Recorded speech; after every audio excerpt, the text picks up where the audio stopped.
नमस्कार स्टूडेंट, स्वागत है आपकी आज के अम्बेडकर क्लासेस के अंदर। आज की जो वीडियो वो थोड़ा लेट आ रही है क्योंकि बच्चों के एग्जाम चल रहे थे और यहाँ मैं स्टूडेंटों को उसकी तैयारी करवा रहा था, तो बीच में मैं कोई वीडियो नहीं डाल पाया। आज हम लोग चैप्टर 5th स्टार्ट करने जा रहे हैं, अर्थमेटिक प्रोग्रेशन। मैंने आपको बोला था 10th का पूरा सिलेबस मैं यहाँ पे करवाऊंगा। हो सकता है थोड़ा लेट सवेर वीडियो आए, बट डलेगा आप लोगों के लिए हर एक चैप्टर यूट्यूब पर मैं आप लोगों के लिए अपडेट या अपलोड करने वाला हूं। ठीक है बच्चों, तो इस चैप्टर को हम करना शुरू करते हैं। सबसे पहले देखते हैं इस चैप्टर के अंदर क्या हमें इस चैप्टर के बारे में पहले से कुछ नॉलेज है। आप लोगों ने सीक्वेंस पढ़ा होगा। सीक्वेंस के अंदर आपने देखा था कि आपको कुछ छोटी क्लास के अंदर इस तरीके से पैटर्न दे दिए जाते थे, जैसे 2, 4, 6, 8। तो आपसे बोला जाता था आगे के नंबर भरिए, या बोल देता था 1, 3, 5, 7 और 9, और बोलता था कि आगे के नंबर आप फिल कीजिए। या फिर आपको ड्राइंग की शेप में दिया जाता था। पहले एक लाइन ड्रॉ होती थी, फिर 2, फिर 3, फिर 4 और फिर आगे बढ़ता जाता था। या फिर आप लोगों को कुछ इस तरीके का पैटर्न दिया रहता था, सर्कल, देन उसके अंदर ट्रायंगल, फिर ट्रायंगल, उसके अंदर सर्कल, फिर सर्कल, ट्रायंगल, फिर आपसे पूछता था अगला क्या हो। ये सब सीक्वेंस बहुत तरह के होते हैं। मतलब एक पर्टिकुलर पैटर्न में कुछ चीजों को अरेंज कर देना in a line is called a sequence. किसी भी तरीके से, अब देखो यहां पर हमने क्या सीक्वेंस बनाया। अगर आप इसको देखो तो ये सारे इवन नंबर्स हैं, और इवन नंबर है तो आप एक चीज देखोगे, पहला तो इनमें रिलेशन ही हो गया इवन नंबर। तो अगला इवन नंबर क्या होगा 8 के बाद? 8 के बाद अगला इवन नंबर होगा 10, उससे अगला इवन नंबर क्या होगा 12, उससे अगला इवन नंबर क्या होगा 14, और इस तरीके से आपका सीक्वेंस चलता रहेगा। एक तो ये रिलेशन इसके अंदर मुझे दिखाई दिया, इससे सीक्वेंस बन रहा है। दूसरा एक और बन रहा है कि भाई 4 में से अगर मैं 2 सब्ट्रैक्ट करूं तो कितना बचने वाला है 2, है ना। 4 में से 2 जहां एरो है देखो। अब मैं अगर 6 में से 4 माइनस करूं तो भी 2 बचेगा। अगर मैं 8 में से 6 माइनस करूं तो ये जो पैटर्न आया जिसमें हर दो टर्म्स के अंदर कंसेक्यूटिव 2 टर्म्स का डिफरेंस जो है वो अगर आपका सेम आ जाता है, then we are able to say that these sequence is called a arithmetic progression. If 2 terms give the same difference every time, then it is called a arithmetic progression. किन्हीं भी दो पदों को बाद वाले में से पहले वाला घटा लीजिए, बाद वाले में से पहले वाला, बाद वाले में से पहले वाला, then you are getting a fixed number, constant number which is called as common difference. चलिए, तो इसकी बात हो गई। अगले में आते हैं। अब अगले वाले को अगर आप देखेंगे तो ये ऑड नंबर है। क्या है? Odd number. और अगर ऑड नंबर में आगे देखा जाए तो अगला ऑड नंबर क्या होने वाला है 11, अगला क्या होने वाला है 13, अगला क्या होने वाला है 15, अगला ऐसे ही चलता जाएगा, चलता ही जाएगा। एक तो ये रिलेशन है। दूसरा रिलेशन क्या है? अगर मैं 3 में से 1 माइनस करूं तो कितना मिलेगा बच्चों 2। अगर मैं 5 में से 3 माइनस करूं कितना बचेगा 2। अगर मैं 7 में से 5 माइनस करूं कितना बचेगा 2। अगर मैं 9 में से 7 माइनस करूं तो कितना बचेगा 2। यानी कि इन सब में फिर से अगर दो कंसेक्यूटिव टर्म्स को मैं उठाता हूं और उनका डिफरेंस फाइंड आउट करता हूं तो I am getting fixed number every time. And अगर मुझे फिक्स नंबर मिल रहा है तो यही मेरा क्या है कॉमन डिफरेंस है, और ये प्रूफ करता है कि ये अर्थमेटिक प्रोग्रेशन है। सीक्वेंस तो है, सीक्वेंस के अंदर अर्थमेटिक प्रोग्रेशन है। अब इसको देखो, इसके अंदर आपको दिखाई दे रहा है भाई पहले 1 था, फिर 2 हो गया, 3 हो गया, 4 हो गया, अब 1 2 3 4 और 5, फिर अगले में और ज्यादा लाइन्स आएंगी। अब अगर इनका डिफरेंस देखे तो डिफरेंस क्या इसमें वो नहीं है, क्योंकि ये तो एक डायग्राम बेस्ड पैटर्न है या सीक्वेंस है। ठीक है बच्चे। फिर अगले वाले में देखो, एक बार सर्कल के बाहर आता है, एक बार सर्कल के अंदर जाता है, और इसी सीक्वेंस को फॉलो कर रहे हैं। तो ये मेरे अर्थमेटिक प्रोग्रेशन नहीं है, जबकि ऊपर वाले 2 अर्थमेटिक प्रोग्रेशन है। किससे प्रूफ करा मैंने? एक टर्म होती है बेटा कॉमन डिफरेंस। क्या टर्म होती है? कॉमन डिफरेंस, जिसको आप डी से डिनोट करते हो और इसको हिंदी में बोलते हैं सारवंतर। क्या बोलते हैं बच्चों? किसी भी एपी को अगर आपको पता करना है कि ये जो पैटर्न, ये जो सीक्वेंस आपको दिया हुआ है, ये आपका एपी है या नहीं, तो आप क्या फाइंड आउट करने के लिए जाओगे? कॉमन डिफरेंस, सार अंतर। और सार अंतर और कॉमन डिफरेंस का फॉर्मूला क्या होता है?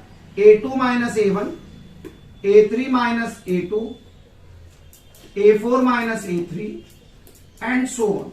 दैट मीन्स हर बार आप बाद वाली टर्म में से पहले वाली टर्म को सब्ट्रैक्ट करेंगे, बाद वाली टर्म में से पहले वाली टर्म को सब्ट्रैक्ट करेंगे, बाद वाली टर्म में से पहले वाली टर्म को सब्ट्रैक्ट करेंगे। अगर ये सब कांस्टेंट डिजिट दे देते हैं, जैसे यहां पर मुझे हर बार 2 मिल रहा था, तो मैं उसको बोलूंगा एपी, अदरवाइज वो एपी नहीं है। तो हमें एपी फाइंड आउट करने के लिए या एपी चेक करने के लिए हमें उसका कॉमन डिफरेंस पता होना जरूरी है। और कॉमन डिफरेंस पता करना बड़ा आसान है। बाद वाली टर्म में से पहले वाली टर्म को सब्ट्रैक्ट कर लीजिए, ठीक है।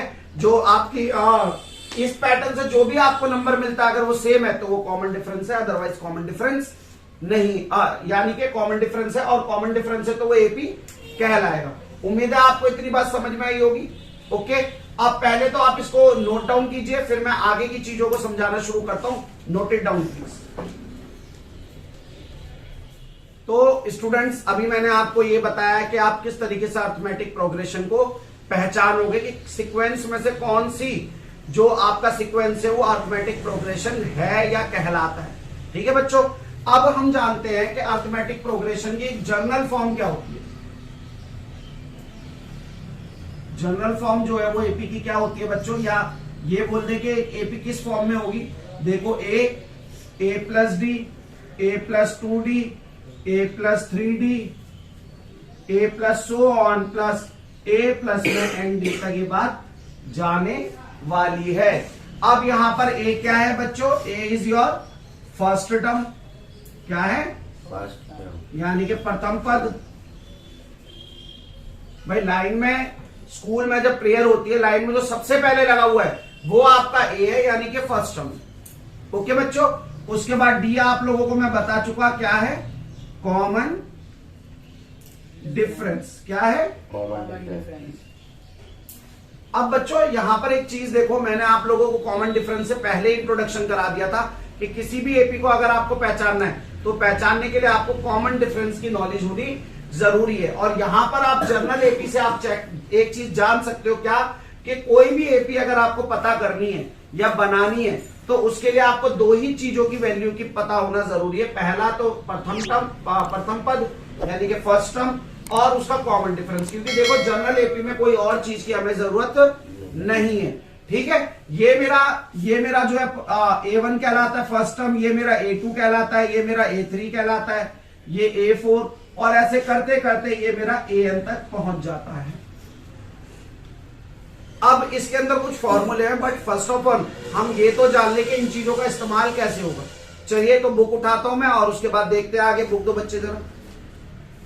ओके, मैं एक्सरसाइज 5.1 का फर्स्ट क्वेश्चन ना करा के आप लोगों को सबसे पहले क्वेश्चन नंबर 2 कराने जा रहा हूं। और वो क्यों करा रहा हूं अभी आपको समझ में आ जाएगा, क्योंकि फर्स्ट ऑफ ऑल आपको तो ये पता होना चाहिए कि इस चीज का यूज कैसे होगा। देखो क्या कह रहा है, a इज इक्वल टू 10 है और d इज इक्वल टू वो भी 10 है। कह रहा है write 4 terms of the AP when the first term a and the common difference d are given.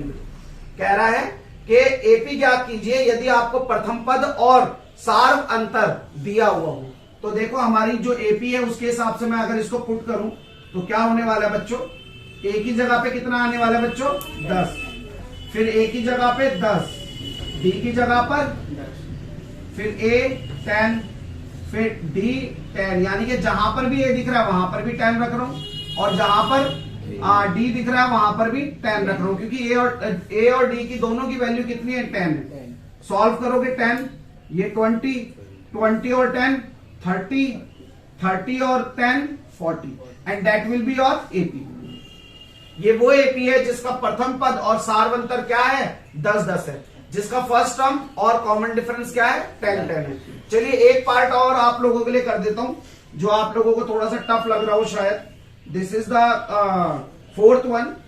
a is equal to -1 and d is equal to 1/2। ठीक है बच्चों, बाकी के मुझे लगता है आप सारे कर सकते हो, कोई ऐसी इश्यू वाली बात नहीं है। जरा इसको देखो क्या कह रहा है भाई, एक ही जगह पे कितना रखना है -1, फिर एक ही जगह पे -1 प्लस डी की जगह पे 1/2, फिर एक ही जगह पे -1 प्लस 2 इंटू में 1/2, डी की जगह पर प्लस a -1 प्लस 3 इंटू में डी की जगह पे 1/2। अब जरा इसको सॉल्व करें तो क्या होगा, देखो बच्चों -1 यहां पर आप इसको कैलकुलेट करने के बजाय प्लस माइनस क्या होता है माइनस, एक में से आधा गया तो कितना बचा, आधा ही तो बचा बेटा, और एक बड़ा इसीलिए माइनस। या कैलकुलेशन की जरूरत नहीं, थोड़ा सा आप अपना डेली लॉजिक उठाओगे तो भी सवाल ये हल हो जाएगा। यहाँ पर भाई मेरे पास कोई चीज पूरी थी, उसमें से मैंने हाफ माइनस कर दी तो कितना बचेगा, हाफ ही तो बचेगा, और 1 वाला बड़ा इसीलिए माइनस का साइन आ गया। यहाँ 2 से 2 कैंसिल आउट हो जाएगा, -1 और +1 कितना होगा 0, प्लस माइनस क्या होता है माइनस होता है। और यहां पर क्या होगा देखो बेटा -1, अच्छा यहां सॉल्व कर देता हूं मैं, यहां डायरेक्ट आंसर ही लिखूंगा -1 प्लस 3/2, हम इसके नीचे 1 मानेंगे, देन 2 -2 प्लस 3 कितना आ गया बच्चों 1/2, वो भी प्लस का, 1/2 वो भी प्लस का, and that will be your AP. Okay बच्चों, किसी किसी एपी के अंदर देखो, जैसे एक करवाई देता हूं मैं आप लोगों को, आपका डाउट खत्म हो जाएगा। चलिए इसका सेकंड पार्ट और करवा देता हूं आप लोगों के लिए, जरा देख लीजिए उसको भी, थोड़ा सा आप लोगों को क्लियर हो जाएगा। a is equal to -2 and d is equal to 0। अब जरा वैल्यू पुट करना, a कितना -2 प्लस 0, -2 प्लस 2 इंटू में 0, -2 प्लस 3 इंटू में 0। अब जब इसको करोगे तो -2, ये क्या आएगा, ये भी -2, ये क्या आएगा, ये क्योंकि 0 होते ही तो भैया दूसरे का फर्क कुछ पड़ना नहीं, तो इसकी तो सारी टर्म्स एक जैसी है, तो क्या ये एक एपी है या नहीं है भाई, ऑल टर्म्स आर सेम। बेटा एक बात बताओ, अगर सेम है तो अगर मैं बाद वाले में से पहला वाला सब्ट्रैक्ट करूं तो मुझे हर बार क्या मिलने वाला है, 0 मिलने वाला, और 0 हमारा एक कांस्टेंट नंबर है, और जब हर टर्म का कॉमन डिफरेंस सेम आता है, चाहे वो कुछ भी हो, तो वो क्या कहलाता है, एपी कहलाता है। हमने यही तो पढ़ा था और वही यहाँ पे प्रूफ हो रहा है। अच्छा यहाँ पे एक चीज और देखने वाली है, थोड़ा सा उसको भी देख लो, जो बच्चे गलती करते हैं। डी अगर मैं निकालने जाऊं तो ये -2, फिर बच्चों माइनस आया कहां से, फॉर्मूले से, कहां से आया फॉर्मूले से, और -2, अब माइनस माइनस क्या होता है, ऐसे करके ये 0 आएगा। बाद वाले टर्म्स को आप सॉल्व करके देखना तो आपको ये पता पड़ेगा कि एक एपी के लिए ए और डी की ही जरूरत होती है।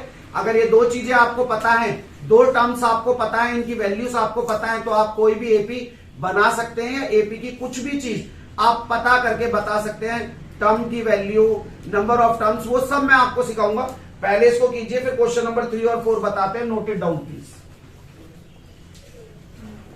तो आइए स्टूडेंट अगले क्वेश्चन की तरफ पढ़ते हैं। क्वेश्चन नंबर 3 जो क्या कहता है, for the following AP right the first term and the common difference. कह रहा है कुछ एपी आपने उसको दी हुई है इसके अंदर क्वेश्चन नंबर 3 में, और उसमें आपको ये बताना है, इसका फर्स्ट टर्म बतानी है, प्रथम पद और कॉमन डिफरेंस। जैसे एक में यहाँ 2 सवाल मैं आपको करके दिखाऊंगा, 3, 1, -1 और -3, और दूसरा आपको करवाने वालों में इसका चलो डेसिमल वाला करा देते, बच्चों को बड़ी दिक्कत महसूस होती है इसमें। देखिए बेटा, अगर आप इस एपी को देखोगे तो आपको देखते ही पता चल जाएगा ए कितना है 3, यानी कि फर्स्ट टर्म मुझे पता चल गया। मैंने बोला था ना, लाइन में जो सबसे आगे लगा हुआ है लड़का, प्रेयर के टाइम, असेंबली के टाइम, वो आपका क्या है, प्रथम पद है, ए है फर्स्ट टर्म। अब आते डी की बात। डी के लिए मैंने आपको बोला था A2 minus A1, A3 minus A2 and so on, आप जितना मर्जी निकाल लो, लेकिन ये सब आने चाहिए इक्वल। चलिए तो A2 कितना है, देखो यहाँ पे अगर मैं नंबरिंग कर दूं, A1, A2, A3, A4, that means A2 कितना है 1 माइनस A1 कितना है 3, A3 कितना है बेटा -1 माइनस A2 कितना है माइनस का। सॉल्व करते हैं, 3 में से बन जाएगा तो कितना आने वाला है 2, वो भी माइनस का, और माइनस माइनस क्या होता है बेटा, प्लस होता है, और ये क्या आ जाएगा फिर, एक सेकेंड, माइनस माइनस, अच्छा ये सॉरी ये था, ये प्लस का 1 था, A2 तो प्लस का था ना, तो माइनस माइनस क्या हो जाएगा, प्लस हो जाएगा, और -2, यानी कि डी की वैल्यू क्या है बेटा -2, और यही दो चीजें हमसे उसने पूछी थी। अगले वाले में देखते हैं भाई, देखते ही पता चल गया ए कितना है 0.6, क्योंकि लाइन में जो सबसे पहले लगा है वो क्या है ए है। अब मुझे डी निकालना है, फिर से ये A1, ये A2, ये A3 एंड A4 यहां पर करेंगे तो 1.7 minus 0.6 is equal to 2.8 minus 1.7। फिर से वही बात है, बाद वाले में से पहले वाला, बाद वाले में से पहले वाला। जब डेसिमल में सब्ट्रैक्ट करते हैं तो डेसिमल के नीचे क्या आना चाहिए, डेसिमल, यहाँ 1 बचेगा, पॉइंट यहाँ 1, यानी कि कितना आ गया 1.1। 2.8 में से माइनस करेंगे 1.7 को तो कितना आने वाला है 1.1, तो कितना आ गया 1.1, यानी कि डी कितना है बच्चों 1.1। इसी तरह से इसके बाकी के जो पार्ट्स हैं बचे हुए वो आप करिएगा। अगर कोई डाउट आता है तो प्लीज आस्क मी, ठीक है। मैं अपनी वीडियो में सभी डिस्क्रिप्शन के अंदर सभी अपने जो भी कॉन्टेक्ट है डालता हूं, चाहे वो जीमेल आईडी हो, चाहे वो मेरा व्हाट्सएप नंबर हो, आप मुझसे अपने क्वेश्चंस पूछ सकते हैं। ओके बच्चों, आगे बढ़ते हैं। Question number 4। क्वेश्चन नंबर 4 क्या कह रहा है, which of the following are APs if they form an AP, find the common difference D and write 3 more terms.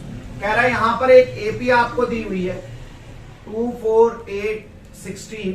इसका आप लोगों को क्या पता करना है, पहले ये पता करना है ये एपी है या नहीं है, और उसके बाद अगर है तो उसके बाकी के 4 टर्म्स आगे के और निकाल के आपको बताने। तो देखो बेटा, एपी है या नहीं है वो पता करने के लिए हमें क्या निकालना पड़ेगा, डी निकालते हैं। चलिए क्या होगा 4 माइनस 2, क्या होगा 8 माइनस 4, क्या होगा 16 माइनस 8। सब्ट्रैक्ट करना जरा, ये 2 आ रहा है, this is 4 and this is 8। क्या ये एपी है, नहीं है, क्योंकि सारे कॉमन डिफरेंस की वैल्यू क्या है, ये अलग अलग है। कॉमन डिफरेंस कांस्टेंट होना चाहिए, I am already told you. Okay, चलो नेक्स्ट वन देखते हैं। 3 plus root 2, 3 plus 2 root 2, 3 plus 3 root 2। ठीक है, ये इस वीडियो का आज का लास्ट क्वेश्चन है। क्वेश्चन नंबर 1 मैं नेक्स्ट वीडियो में अपलोड करूंगा। पहले आप लोगों को मैं एपी से इंट्रोड्यूस कराना चाहता हूं कि आप पहले एपी को समझे कि एपी है क्या, कैसे पता करेंगे कि एपी है या नहीं है। चलिए, अगर इसको करने के लिए जाता हूं, फिर से वही बात है, बाद वाले टर्म में से माइनस करेंगे हम पहले वाला, बाद वाले में से पहले वाला, है ना बच्चों। चलो तो देखो, यहां से 3 से 3 क्या हो जाएगा, कैंसिल आउट, तो रूट 2 आ जाएगा। यहां पर देखो, अगर मैं इसका सॉरी यहां ब्रैकेट लगाना जरूरी था, अगर मैं ब्रैकेट ओपन करता हूं तो जो अंदर का साइन है वो क्या हो जाएगा, माइनस का हो जाएगा। अब ये 3 जो है ये माइनस का है और ये 3 प्लस का कट गया। रूट 2 रूट 3 में से रूट 2 माइनस करोगे तो कितना आने वाला है बेटा, ये रूट 2 है, सॉरी कितना आने वाला है रूट, ये तो डी इक्वल आ रहा है, और अगर डी इक्वल आ रहा है तो ये एपी है, अगर डी आ रहा है तो ये एपी है। अब अगर मुझे आगे के 4 टर्म निकालने हैं तो मैं क्या करूंगा, 3 प्लस 3 रूट 2 लास्ट था जो यहाँ लिखा हुआ था, बाकी का आगे का आप नोट डाउन कर लेना। इसके अंदर मैं जोड़ूंगा रूट 2, क्या जोड़ूंगा, तो क्या हो जाएगा 4 रूट 2। अगला जोड़ूंगा तो क्या हो जाएगा 5 रूट 2। अगला जोड़ूंगा तो क्या हो जाएगा 3 रूट 6 रूट 2 और 3 प्लस 7 रूट 2। क्योंकि भाई रूट 2 तो रूट 2 में ही जाके ऐड होने वाला है। समझ में आया इतना, उम्मीद है आपको ये समझ में आया होगा। नेक्स्ट वीडियो में मिलेंगे आपके साथ, इसी चैप्टर को आगे कराते हुए कंटिन्यू। हमारा जो थंबनेल है उसके अंदर एक छोटी सी हमसे मिस्टेक हो गई, जिसके लिए मैं आप सबसे सॉरी बोलना चाहता हूँ। हमारे जो अम्बेडकर क्लासेस वहां पे नाम लिखा हुआ है उसमें ई की जगह आर टाइप हो गया। देखो बच्चों, हमारे यहाँ पे कोई टेक्निकल टीम तो है नहीं, मैं खुद ही वीडियो बनाता हूँ और खुद ही वीडियो को बच्चों की मदद से कंपाइल करके आप लोगों के लिए अपलोड करता हूँ। तो छोटी मोटी मिस्टेक हो जाती है, उसके लिए आप सबसे सॉरी। मैं उस चीज को सुधार लूंगा। आप लोग वीडियो को देखते रहिए, पढ़ते रहिए, हमारे चैनल को लाइक सब्सक्राइब कीजिए। कंटेंट के अंदर कोई एरर, कोई गलती आपको नहीं मिलेगी। आप पढ़ेंगे, आपको हम पढ़ाएंगे। इसी के साथ जय हिंद।